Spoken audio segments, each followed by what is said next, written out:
Vinicius junior কি Real মাদ্রিদে থাকছেন নাকি থাকছেন না? ইদানিং ইউরোপীয় ক্লাব ফুটবলে বহুল উচ্চারিত এক প্রশ্ন।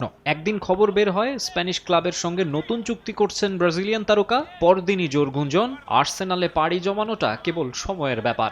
এসবের মাঝেই রিয়ালের অনুশীলনে ফিরে নতুন আলোচনার জন্ম দিয়েছেন ভিনি। বিশ্বকাপের পর থেকে ছুটি কাটিয়েছেন ভিনিসিয়াস। তার ভবিষ্যৎ নিয়ে যখন নানা মহলে নানা কথা, তখনই ফিরলেন মাদ্রিদে। কালক্ষেপণ না করে মেডিকেল চেকআপ সেরে লস ব্ল্যাঙ্কোসের ট্রেনিং গ্রাউন্ড ভালদেবেবাসে নেমে পড়েন। শোনা যাচ্ছিল বর্তমান চুক্তির মেয়াদ আরও 1 বছর বাকি থাকলেও ক্লাবের শর্ত না মানলে সেলেসাও স্টারকে ছেড়ে দিতে প্রস্তুত রিয়াল। নতুন কন্ট্রাক্টের ব্যাপারে আলোচনার জন্য ক্লাব কর্তৃপক্ষের সঙ্গে ভিনির এজেন্টের মিটিং কবে হতে পারে তাও নিশ্চিত নয়। এর মাঝেই কোচ হোসে মরিনিওর অধীনে ব্রাজিলিয়ান ফরওয়ার্ডের প্রথম অনুশীলন ভক্তদের আশাবাদী করে তুলেছে।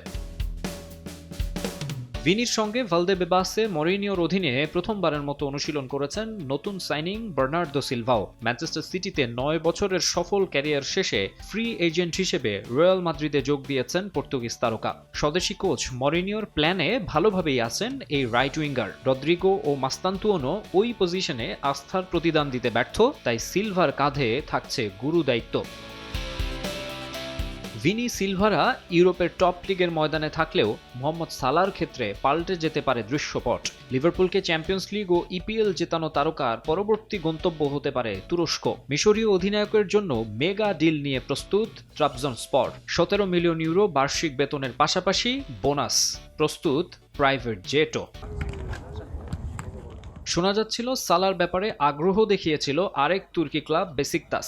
তবে গণমাধ্যমের নতুন খবর, ট্রাবজনস্পরের সঙ্গে ইতিবাচক আলোচনা হয়েছে তার। এই মুহূর্তে ভ্যাকেশনে গ্রিসে আছেন সালা। সবকিছু ঠিক থাকলে বুধবার সেখান থেকে প্রাইভেট প্লেনে ইস্তাম্বুলে পা রাখবেন ইজিপশিয়ান স্টার। বাকসুম আলম খান, সময় সংবাদ।